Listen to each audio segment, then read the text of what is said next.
内娱又过年了，没错，说的就是落幕不久的尖叫之夜。澳门这一夜聚集了几乎大部分娱乐圈的佼佼者，上至口碑爆棚的佳作导演编剧，家喻户晓的老戏骨及中生代大咖，下至颇具人气的年轻流量小鲜肉，真可谓百花齐放，粉丝算是大饱眼福了一回。总的来说，大家都算是正常发挥。不过这种活动最重要的当然是颜值大比拼，尤其是流量明星，难得能够一较高下，让粉丝有机会吹捧一波。男性青年演员的状态也就还行，看得出来谁是谁，跟平时没什么太大区别。活动的焦点当然聚集在女星身上，把五花的状态可以说全员回春，与巅峰颜值没差多少，走的大概是温婉大方路线，不再追求性感。而小花们算是美的各有所长，风格独特，不愧当得起女明星3个字。既然各个剧组各路神仙全都聚集，那么必定少不了抓马的事情。比如一度关系搁浅又重修旧好的杨幂和刘诗诗，被主办方安排坐到了一起，一个穿火红细衫裙，一个穿纯白羽毛裙，宛如红玫瑰和白玫瑰。两个人在镜头前言笑晏晏，画面养眼。坐在于和伟身边的杨幂一直在忙着聊天社交，表情丰富的她不知道又吃到了什么瓜，瞬间露出了一脸难以置信的表情，引发了围观群众的热议，一度冲上热搜。好玩的是，杨幂不愧是5G 冲浪的八卦女王，她在上台时主动回应杨幂又听到什么了。她开玩笑说，其实听到什么不重要，重要的是我看到于和伟老师亲了马东老师一口。值得一提的是，杨幂还在盛典上遇到了魏大勋和秦岚，那就不得不提，在魏大勋和秦岚传出恋情之前，曾被拍到疑似恋过马苏和杨幂，且每次都是姐弟恋，但却都在没有官宣的情况下不了了之了。因此魏大勋还曾被挂上捞男的标签，和秦岚被拍到后，这种声音也不小。他和秦岚因在2019年合作拍摄关于唐医生的一切而疑似擦出火花。该剧在去年6月上线播出，两人随即便被狗仔曝光了恋情，最后被拍到在三亚约会。当时消息一出，网友的态度基本上是一边倒的，直指魏大勋是软饭男。可是谁也没有想到的是，风水轮流转，男方在今年的暑假档忽然一跃飞升成为顶流，一部《我的人间烟火》中的男配角，使得他的商业价值直线上涨，路人缘也好了起来。这期间，他与秦岚又被拍到合体出行，还被网友爆料用餐时男方的妈妈也在，疑似两人已经见过家长了。今年3月，女方录制喜欢你，我也是40，对于感情问题坦率回答，现在就是大家看到我的状态，疑似默认了这段关系。但是刚刚的尖叫之夜上，对于编导乱切镜头，魏大勋还是匆忙离开，明显有避嫌之意。而网友们就喜欢搞事情，3个绯闻当事人同场，大家当然要趁机看热闹。为了避嫌，主办方特意将3人的座位隔开，中间隔着各路明星，确保不会尴尬同框。但是也不放弃暗戳戳搞事情。魏大勋发表获奖感言时，导播故意把镜头切给了台下忙着低头的秦岚，发现全场都在聚焦自己，秦岚默默地把脸扭到了一边，尽力保持面无表情。不知道是不是因为内心忐忑，秦岚在走红毯时还不小心踩到了自己的裙摆，差点当场摔一跤，好在迅速找回状态，避免了尴尬场面的发生。秦岚上台时，魏大勋则一脸坚定地抬头望着大屏幕，努力做着表情管理。同样的名场面也发生在白敬亭和宋轶身上。宋轶上台领奖时，导播毫不犹豫地把镜头切给了在台下微笑的白敬亭。磕 CP 磕的这么理直气壮，瞬间引发了不少观众的尖叫。一次不够，再切一次，镜头直接的让白敬亭都无奈的笑了。坐在旁边的虞书欣则是一脸一线吃瓜的兴奋表情。好玩的是，白敬亭和宋轶走红毯时，围观群众也在忙着不停起哄。两个人仿佛在刻意保持距离，明明氛围融洽，却又故意隔了点距离，多多少少有点不自然。当宋轶上台领奖，发表获奖感言后，导播也非常懂观众的意思，直接将画面切给了白敬亭。大家似乎看到了这小子极力想要压下来的嘴角，哥，想笑就笑吧，幸福是藏不住的。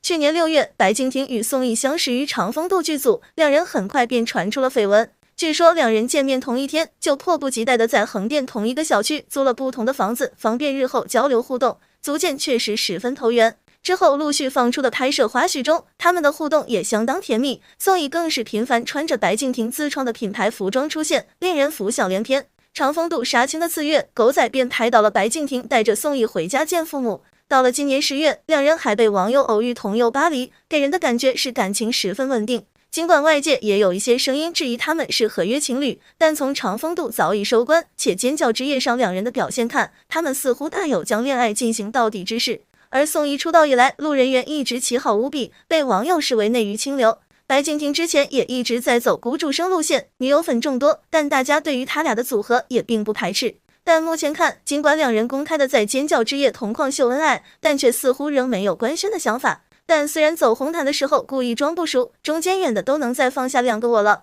不牵手不对视，但他俩光是站那里就已经不言而喻的甜蜜氛围了，甚至被摄像大哥喊再靠近一点，以及被现场起哄亲一个。宋轶领奖的时候，镜头还多次切给白敬亭，全场起哄+1。一起领奖的时候，小白假装东张西望，就是不看宋轶，全场起哄+2。怎么回事？这种遮遮掩掩但大家又心知肚明的甜蜜感更好可爱，就连衣服都暗藏玄机，一个身穿鲜花礼服，一个身穿绿叶长裤，但真情侣终究是藏不住的。最后白敬亭扶着宋轶出来领奖，那是一路护送啊，生怕他摔着，给张绍刚磕的嘴角都压不下去了。最后退场的时候还在找宋轶呢，看到老婆在前面，立马乖乖跟上，真的要跟你们静红一片 CP 粉拼了，吃的这么好。虽然两人为了避嫌，一直刻意保持距离，假装不太熟的样子，但路人一直在喊抱一个、亲一下、比个心、搂一下。有网友忍不住调侃：“你们这是婚闹，请文明观礼。”而白鹿、张凌赫这边就很尴尬了。这俩人在对比前一对，网友直接爆出了分了和没分的区别的名言。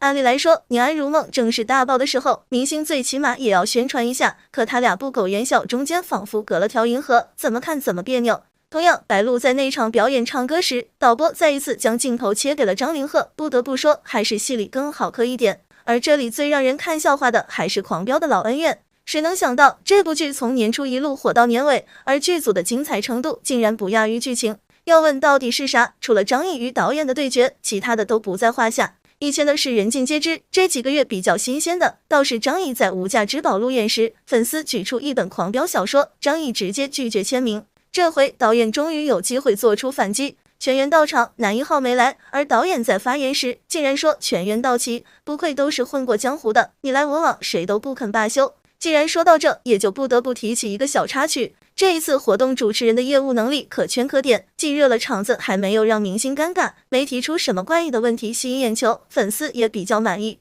只不过到了王一博这，还是意料之内的嘎了一下。主持人问王一博后面有没有什么计划分享给大家，其实就是让他宣传一下接下来的作品。王一博不能，谢谢。主持人话还没说完，这哥笑了笑直接走人了，真不愧是你。当然，既然是红毯加颁奖，女明星的造型也是最吸睛的部分。这2个月靠颜值出圈的小花江佩瑶与任达华凭借0号追杀亮相于活动现场，小花的五官确实扛打，气质突出。67岁的任达华有些肿，但能保持这样也不得不让人敬佩。杨幂向来走性感路线，身材可以说是众多女星中数一数二的。这回她转变了风格，红毯现场一袭白裙搭配小白花装，清新脱俗，真的好看。可别看这姐穿的保守，走路之间强大气场，良好的仪态以及丰满有料、凹凸有致的身材曲线依旧若隐若现，果然颜值扛打，什么风格都能驾驭。内场造型是一袭黑色掐腰长裙，不争不抢，有些低调。你别说，有点被这姐圈粉了。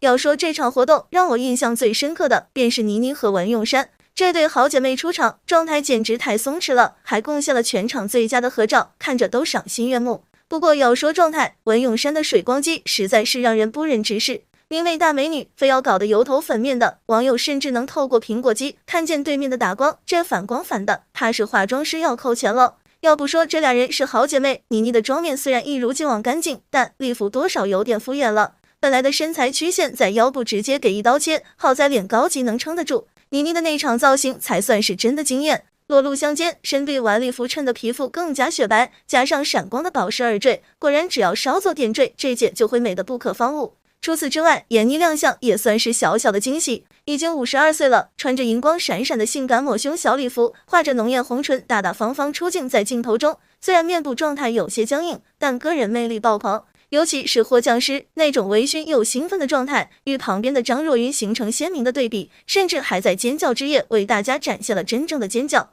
另外，高叶与张颂文牵手走红毯，也是今年尖叫之夜的名场面之一。大哥大嫂还是一如既往的登对，高叶气场全开，穿着也更加大胆，若隐若现的黑透上衣，性感妩媚还有个性。不过镜头一拉远，看来惊艳的只有上半身。下面的半身长裙看起来有些厚重，风格不太大，而且有点显胖，而且有一种上面只穿了内搭忘记穿上衣的感觉。这场尖叫之夜倒是不至于让人尖叫，可好歹也是群星云集。女明星是各有各的美，男明星脸都算是没崩。红毯内卷让观众看到了娱乐圈更多年轻力量的涌现。同时，各部佳作齐聚一堂，让电视剧市场愈发鲜活。虽然烂剧一抓一大把，可他们的出现也凸显了好作的难得。不知道今年尖叫之夜谁的出现让你尖叫了呢？